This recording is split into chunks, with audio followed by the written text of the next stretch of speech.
What's good, fellas? Today I'm gonna be going over my top 10 most exciting fighters in the UFC currently. I mean, if it wasn't current, Conor McGregor would be there for surely. But I'm going with the current list, and yeah, I'm gonna get right into it. Coming in at the number 10 spot, I have Terrence T Rex McKinney. I mean, look, as much as I don't think Terrence McKinney is an elite lightweight fighter, you can't lie. This guy, when he enters the octagon, he's gonna come and try and take your head off. He has 5 finishes in the UFC, all coming in the first round. Against Matt Frivola, which was a while back. He comes in there, bop 1-2, down and over. 7-second knockout. I mean, this guy's, he's coming in there to take you out in the first round. He doesn't have plans to go into the second round. If he did, I think he might have more of a successful career, but that's not his plans. And I ultimately I respect it because I know he's either gonna kill someone or be killed. Last time out he got killed. Esteban Ribovics kicked his head off his shoulders and it went flying into the crowd. But yeah, this guy, I mean, if you look at his resume, I mean, he's finishing guys in the first round.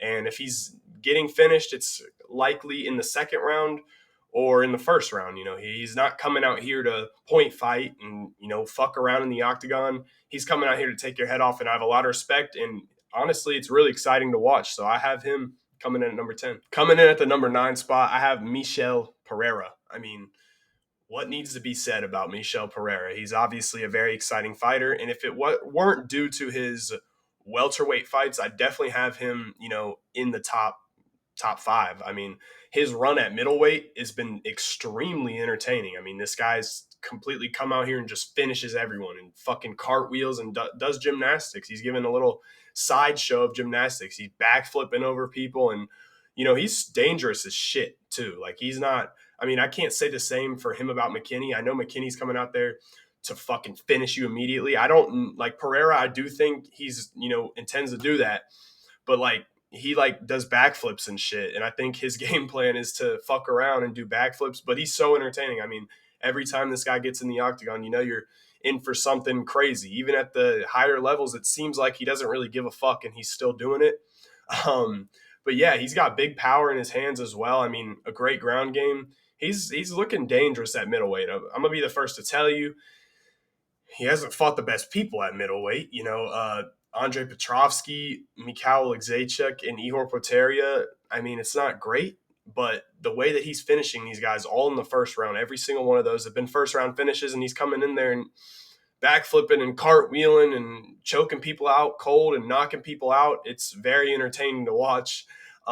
Yeah, I like him, and I hope he has a good fight versus Anthony Hernandez. I think it's a good matchup. I don't know if he's going to be doing the flipping and the cartwheeling in that fight, but if he does, man, I'll be surprised because it is a 5-round fight against a very dangerous opponent. But we'll see what happens. Let's move on. For number 8, I'm going with Peter Yan. I mean, look, this guy, I know he's not the most entertaining when it comes to flashy knockouts or finishing people, but his game is just so smooth and it's so amazing to watch. I mean, his tripping game is fantastic. His kicks are great. His boxing is so clean. And he's one of the only guys I have on this list that is just, entertaining to me because of how smooth and clean he is. Obviously he's a slow starter. He's coming out there and figuring out what you're doing. He's never been finished in his career, and he's not a finisher. He really isn't. But watching him, man, it's just beautiful. Like you go back and watch the Sean O'Malley fight versus Jan. It's one of the greatest fights I've ever watched. Seriously, I think it was. I go back and watch that every month at least. Like it's just so amazing, entertaining. He's so smooth, man. Like his tripping game is fantastic. He's good everywhere. The guy is great everywhere, but it's just the way he does it, man. He's so smooth and like crispy and pause, but like, oh man, I don't even know how to explain it. You know what I mean if you watch him. He's just beautiful to watch. Pause. But yeah, I gotta have him on this list, man, just because how entertaining his skill set is. It's just undeniable how good the guy is, and I wish, he is coming to a bit of an older age where in the higher weight classes or lower weight classes is kind of a problem, but man, against Yadong, he still looked great. And I'm very excited to see what this guy's next fight is. If it's Figueiredo, it would be a sick fight. I think Jan has a lot of success with Figueiredo. But yeah, I'm excited to see the guy back in the octagon for sure. But man, oh man, watching this guy. He's just so fucking smooth, man. So yeah, coming in at the number 7 spot, I have Justin Gaethje. He's a little bit different than Peter Yan. I mean, he's not this smooth technical fighter. He's coming in there and trying to brawl. I still don't know if he's awake. From UFC 300, it was a pretty brutal fucking knockout. And it's sad we won't get to see the guy fight that much, because if he has any plans of dreams of making it past, 70 years old with the competent mind, he would have stopped fighting a long time ago. But I don't think that's the case. And I like Justin Gaethje, but yeah, he's very entertaining to watch. I mean, this guy is coming out there and trying to, kill you, take your head off. With that being said, I don't think he's as entertaining as the people above him. And it might be a hot take. And, he's a highlight, and he is a highlight. But I don't know. I just, I got to say, every single fight has been pretty entertaining. So, but everyone else above him, I just feels more entertaining.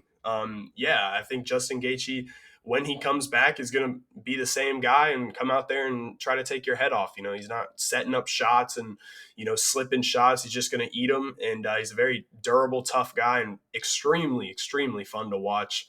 I have to have him on this list. For my number 6 spot, I have Michael Chandler. And obviously another guy who's a staple to this list. He's got to be on here. Michael Chandler is, Iron Mike. He is the most entertaining lightweight on the planet. I will give him that. I do think he is.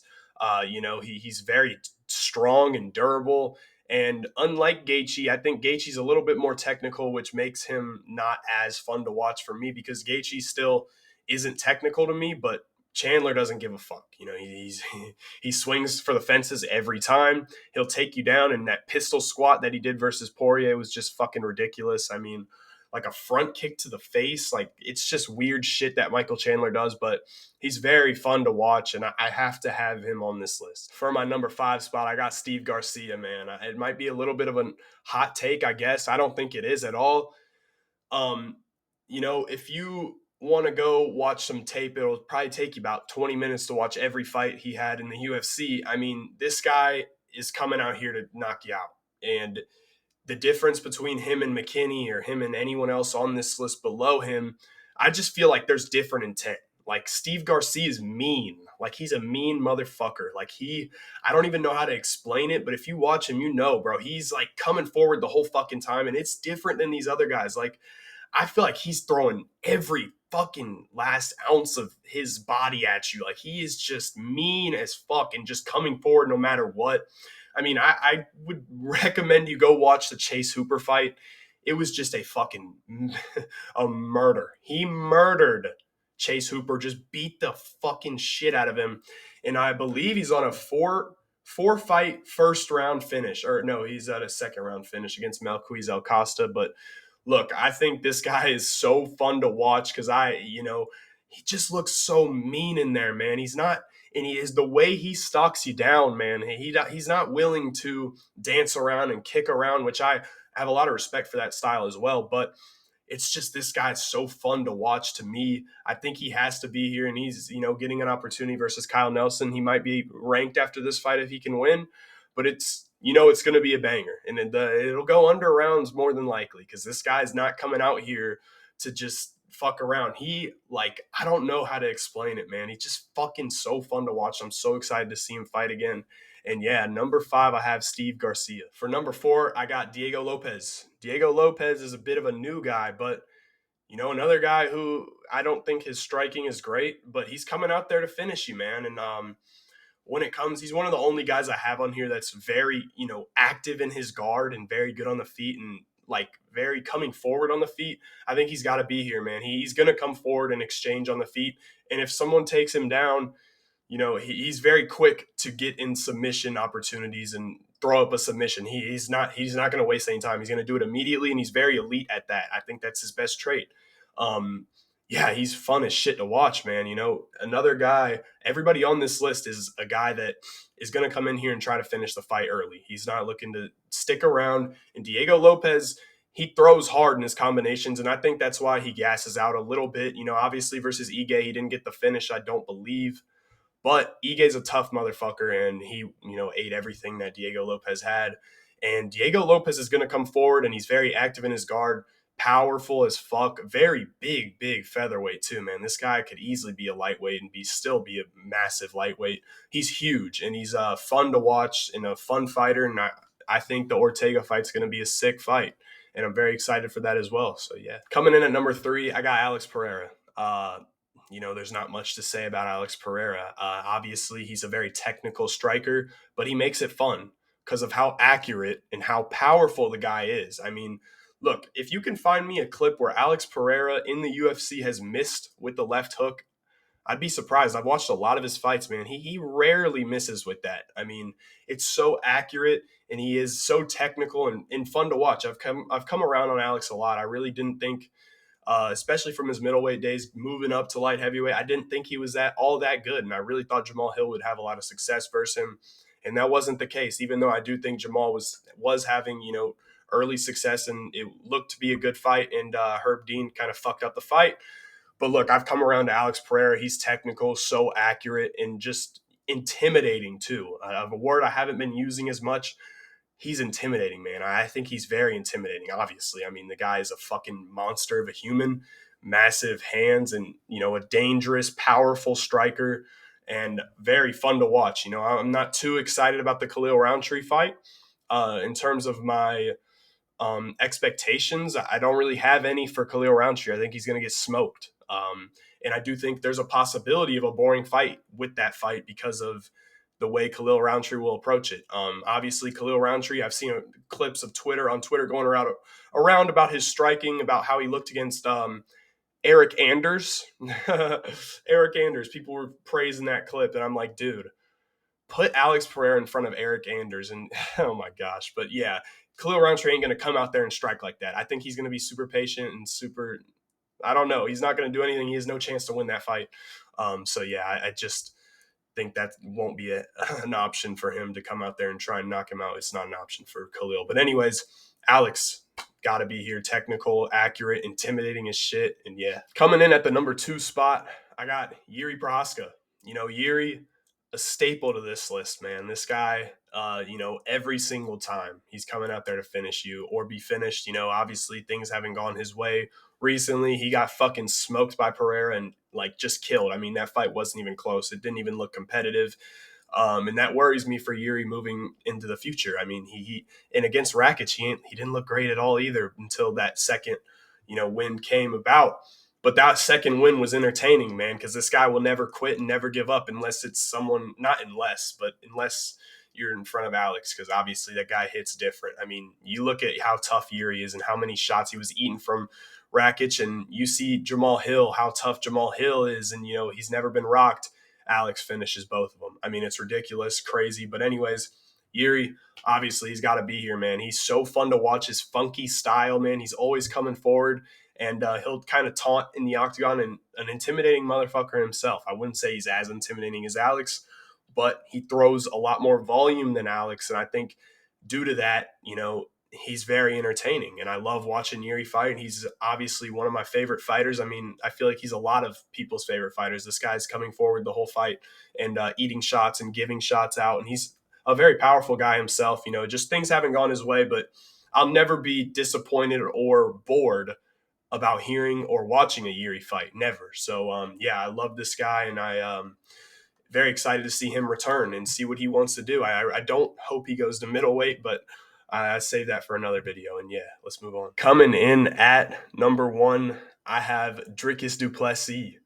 Man, that's my guy, Dricus. I've been supporting him forever. He's my dog, and it might be a bit of a hot take, and I understand if it is. But look, man, this guy, people don't really talk about it. In that Sean Strickland fight, Sean Strickland is one of the most boring, I'm talking boring fighters on the roster. And we've seen that with Costa. We've seen that with every other fucking fight this guy has, man. He's not fun to watch at all. There's no denying that. And Dricus made it fun. You know what I mean? He made that fight fun. So for him to do that is a huge thing. And then coming out there and finishing Israel Adesanya, only 2 other people in MMA were really able to do that. So this guy, yeah, man, he's super entertaining. I mean, he's 20 wins, 20 finishes. He's not coming in there to fuck around. He's coming in there to knock you out or take you down and submit you. And the way he eats shots and he still comes forward. I love watching this guy fight, man. And as well as he's very entertaining on the mic. He's the best champion on the mic. Him and Bilal Muhammad are the best on the mic, in terms of social media and on the mic. They're the best. They talk shit. And I know I didn't really implement that, but it's exciting. It makes the fight more exciting. And I think Drickus always brings it every single time. And I love watching the guy fight. Can't wait to see him get back in there and knock out knock out Sean Strickland. Please knock out Sean Strickland. I don't even think Sean Strickland deserves a shot, but whatever. We'll talk about that later again. But yeah, man, I can't wait to see this guy fight every single time. Brings it, man. Coming forward. His style's not the greatest, but it's fun to watch, man. Pressure, pressure, pressure. Take you down. Very active on the ground as well. Great ground and pound. I mean, this guy finished Whitaker, finished Adesanya. He needs some more credit, man. I truly believe that. His only non-finish in the UFC is to Strickland and Brad Tavares. I mean, finish Till, finish Brunson, and those fights weren't, I would say going his way as much as he probably wanted him to, but it made the fight more entertaining. This guy is the most entertaining, exciting fighter in the UFC for me.